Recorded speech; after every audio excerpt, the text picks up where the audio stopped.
السلام علیکم، میں ہوں ڈاکٹر محمد ہارون بلال۔ آج ہم ایک بہت اہم موضوع پر بات کریں گے جو اکثر لوگوں کی نظر سے بچ جاتا ہے۔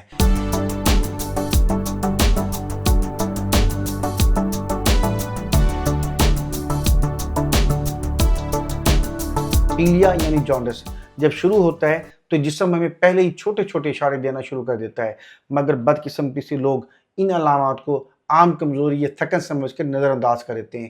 یہی وہ غلطی ہوتی ہے جو بعد میں بڑے مسئلے کی شکل اختیار کر لیتی ہے۔ کیا آپ جانتے ہیں کہ پیلیا اچانک نہیں ہوتا؟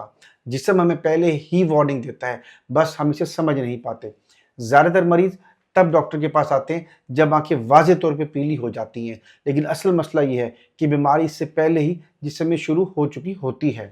پیلیا اس وقت ظاہر ہوتا ہے جب خون میں ایک مادہ بڑھ جاتا ہے جسے ہم بلیروبن کہتے ہیں۔ یہ مادہ جگر صحیح طریقے سے فلٹر نہیں کر پاتا اور آہستہ آہستہ جسم میں جمع ہونے لگتا ہے۔ شروع میں مریض کو صرف ہلکی تھکن محسوس ہوتی ہے، بھوک کم لگنا شروع ہو جاتی ہے، متلی یا ہلکا سا نوزیہ ہوتا ہے، پیشاب کا رنگ گہرا ہو جاتا ہے اور بعض لوگوں میں ہلکی خارش بھی شروع ہو جاتی ہے۔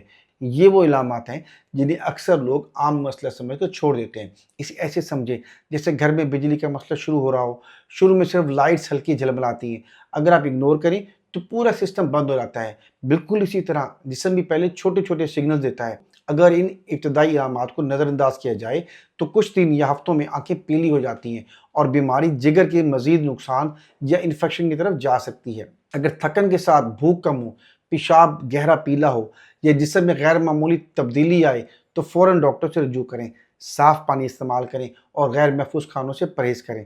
ابتدائی تشخیصی سب سے بڑا علاج ہے۔ یاد رکھیں، جسم کبھی اچانک خراب نہیں ہوتا، وہ پہلے اشارے دیتا ہے۔ اگر ہم ان سگنلز کو سمجھ لیں تو بڑی بیماریوں سے بچ سکتے ہیں۔ صحت کی حفاظت وقت پر قدم اٹھانے میں ہے۔ اگر آپ کی معلومات فائدہ مند لگی ہوں تو ویڈیو کو لائک کریں، شیئر کریں اور ایسے ہی مزید صحت مند آگاہی کے لیے ہمارا چینل بلال میڈیکیئر 786 کو فالو اور سبسکرائب کریں۔ شکریہ۔